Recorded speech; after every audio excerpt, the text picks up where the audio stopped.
ভারতপন্থী আওয়ামী লীগকে কোনোভাবেই নির্বাচন করতে দেয়া হবে না বলে জানিয়েছেন অন্তর্বর্তী সরকারের উপদেষ্টা মাহফুজ আলম। বাংলাদেশে সেনা শাসনের কোনো শঙ্কা নেই বলেও জানান তিনি। শনিবার চাঁদপুরে এক পথসভায় এসব কথা বলেন তিনি। বিকেলে লক্ষ্মীপুরে গণসংবর্ধনা দেয়া হয় তাকে। বলেন, ন্যূনতম সংস্কার শেষে আগামী জাতীয় নির্বাচন হবে, অংশ নেবে ফ্যাসিবাদ বিরোধী সব রাজনৈতিক দল। জুলাই বিপ্লবের অন্যতম সংগঠক অন্তর্বর্তী সরকারের উপদেষ্টা মাহফুজ আলমকে নিজ এলাকায় সংবর্ধনার আয়োজন করেন লক্ষ্মীপুরের রামগঞ্জের ছাত্র জনতা। শনিবার অনুষ্ঠানে যোগ দেয় স্থানীয় বিভিন্ন রাজনৈতিক দল, সামাজিক সংগঠন ও স্থানীয় সাধারণ মানুষ।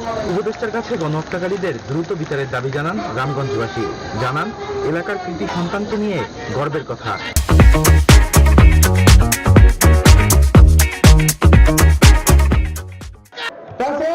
শুধুমাত্র শাসন ব্যবস্থাকে উৎখাত করে সন্তুষ্ট নই, বরং আওয়ামী ফ্যাসিজমের যত অবশিষ্ট বাংলাদেশে বিভিন্ন প্রান্তে প্রশাসনে, শিক্ষা অঙ্গনে, সাংস্কৃতিক অঙ্গনে রয়ে গেছে, তাদেরকেও আমরা বিচারের আওতায় আনব। এদিকে চাঁদপুরের হাজীগঞ্জে পথসভায় কথা বলেন উপদেষ্টা। বলেন, আগামীর নির্বাচন হবে বাংলাদেশপন্থীদের। ভারতপন্থী আওয়ামী লীগকে নির্বাচনে অংশ নিতে দেয়া হবে না। যারা বাংলাদেশপন্থী তাদের মধ্যকার নির্বাচন হবে। বাংলাদেশ বিরোধী আওয়ামী লীগ ফ্যাসিবাদীদের কোনোভাবেই নির্বাচনে অংশগ্রহণ করতে দেওয়া হবে না। ন্যূনতম সংস্কার শেষেই আগামী জাতীয় নির্বাচন বলেও জানান তিনি। বদরুল আলম শাওন, নিউজ 24।